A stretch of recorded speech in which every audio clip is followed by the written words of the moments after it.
Now when some people set up their aquarium, they choose to cycle their aquarium with methods such as throwing some prawns into the aquarium, or a bit of fish which can break down and create ammonia. And the ammonia that is created gives the bacteria an opportunity to grow, and once the bacteria has grown, then the aquarium is cycled.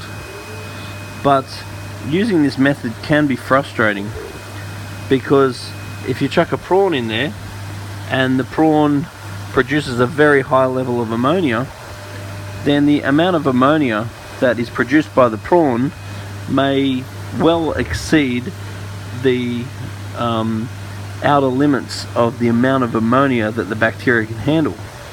So though the bacteria feeds on ammonia, there is a range in which the bacteria can tolerate the ammonia.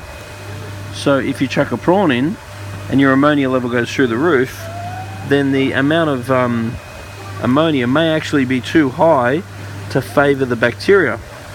So the bacteria actually works in colonies, and you may not be growing the specific types of bacteria that are usually associated with aquariums that are really effective at oxidizing the ammonia. You may actually be growing some strange bacteria that is not normally present in an aquarium due to the massively high ammonia level that you've introduced. So in the aquarium industry, we often think that there's nitrosococcus and so forth, various individual bacterias which are responsible for the breakdown of the ammonia and nitrite and so forth, but that really isn't the case. The bacteria works in colonies, and various different species of bacteria all interact and work together to provide the oxidization within your aquarium. So if your ammonia level is too high because you've gone and bombed the tank with something like a prawn, then the process in order to get the aquarium back to equilibrium may take a long time, and that may be because the bacteria that you're actually trying to grow may not really operate within the range that you've provided with the actual prawn. So I am not a fan of that method. It is a method, you can use it, many people do, many people have. I prefer just to cycle the aquarium what I call naturally, which is I will introduce a small amount of fish, then I'll give it a month, then I'll introduce a small amount of fish, then I'll give it a month.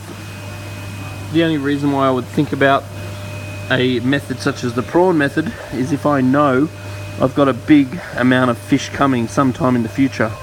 Then I could set the aquarium, I could do something like a prawn, I could get a high amount of bacteria in there, and it really would be a matter of timing it perfectly.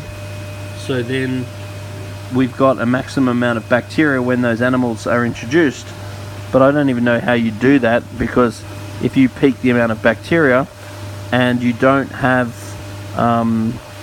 fish at that time, then that bacteria is going to die off again.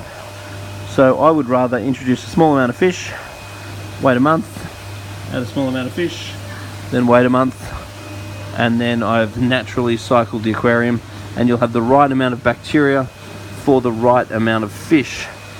If you do the prawn method and you end up with tons of waste, in the long run you will grow tons of bacteria, but then you might only have a small amount of fish in the new tank, so therefore the bacteria is all going to die off anyway and go back to the level that the aquarium needs at the time for the amount of fish.